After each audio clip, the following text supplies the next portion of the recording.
जय शिवराय मित्रांनो, सध्या महाराष्ट्रामध्ये फक्त जमिनीची चर्चा चालू आहे की कोणाकडे किती जमीन आहे, एवढी जमीन आहे, तेवढी जमीन आहे, एवढा सातबारा आहे, त्याला कुठं 25 कोटीची नोटीस दिल्या जाती, कोणाला 50 कोटीची नोटीस दिल्या जाती की आमची मानहानी झाली म्हणून. पण मित्रांनो, तुम्हाला एक माहीत आहे का की जगाच्या पाठीवर म्हणजे आपल्या भारत देशामध्ये एकूण जमिनीच्या 44% जमीन ही फक्त 10% लोकांकडे आहे आणि 1% लोकांकडं जो काही उत्पन्नाचा वाटा आहे तो 40% हिस्सा फक्त 1% लोकांकडे जातो. याबद्दलही तुम्हाला माहीत असणं गरजेचं आहे. आपल्याला वाटतं आपल्याकडे 4-2 एकर जमीन आहे म्हणजे आपण लई श्रीमंत आहोत. पण आपण कधी आपल्या देशाचा, राज्याचा हा विचार केलेला आहे का?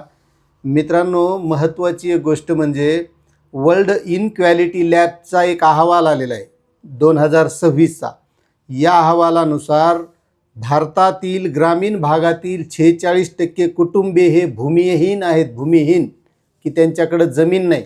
आता तो तुम्हाला अहवालच मी सविस्तर दाखवतो की 10% श्रीमंत कुटुंबांना 44% जमिनीवर ताबा आहे त्यांचा, तर 1% लोकांकडे संपत्तीच्या एकूण 40% हिस्सा जातो आणि 10% लोकांकडे एकूण संपत्तीच्या 65% हिस्सा जातोय.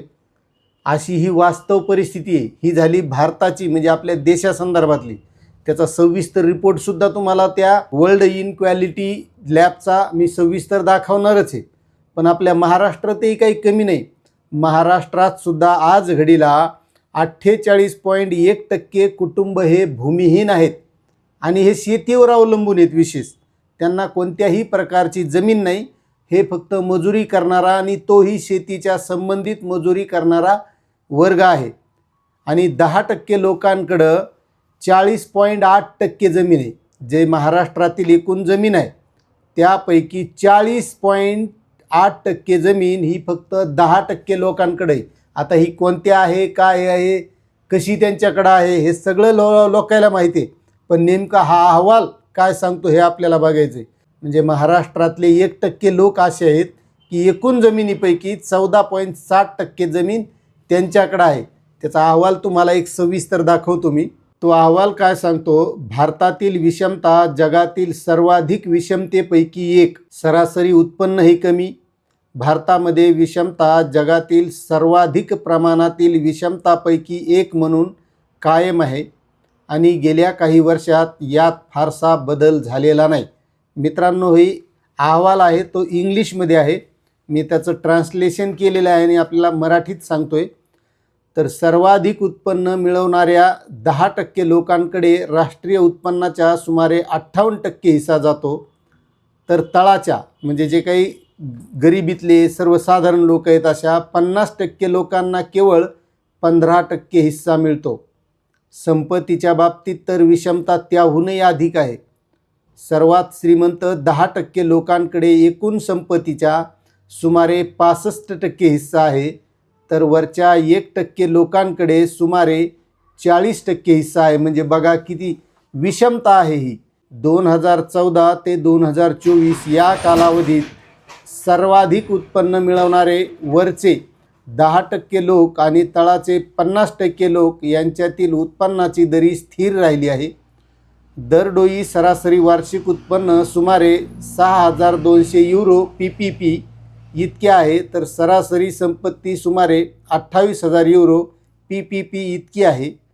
महिलांचा श्रमशक्तीतील सहभाग 15.7% या अत्यंत कमी पातळीवर आहे आणि गेल्या एका दशकात यात कोणतीही सुधारणा दिसून आलेली नाही.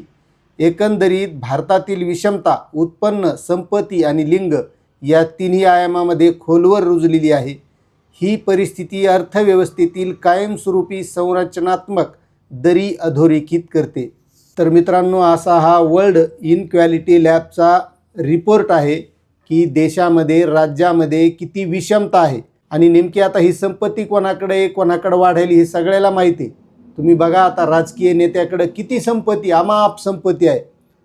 त्यांचे करोडोनं वार्षिक उत्पन्न आहे.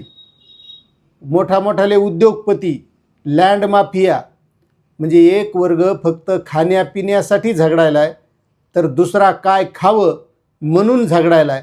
अशी ही वास्तव विषमतेची परिस्थिती आहे. आता यावर तुम्हाला काय वाटतंय नक्कीच कमेंट करा. चॅनलवर नवीन असाल तर सबस्क्राईब करा आणि हा अहवाल तुम्हाला पाहायचा असेल तर वर्ल्ड इनक्वालिटी लॅबच्या वेबसाईटवर सविस्तर अहवाल दिलेला आहे, तो तुम्ही बघू शकता. धन्यवाद.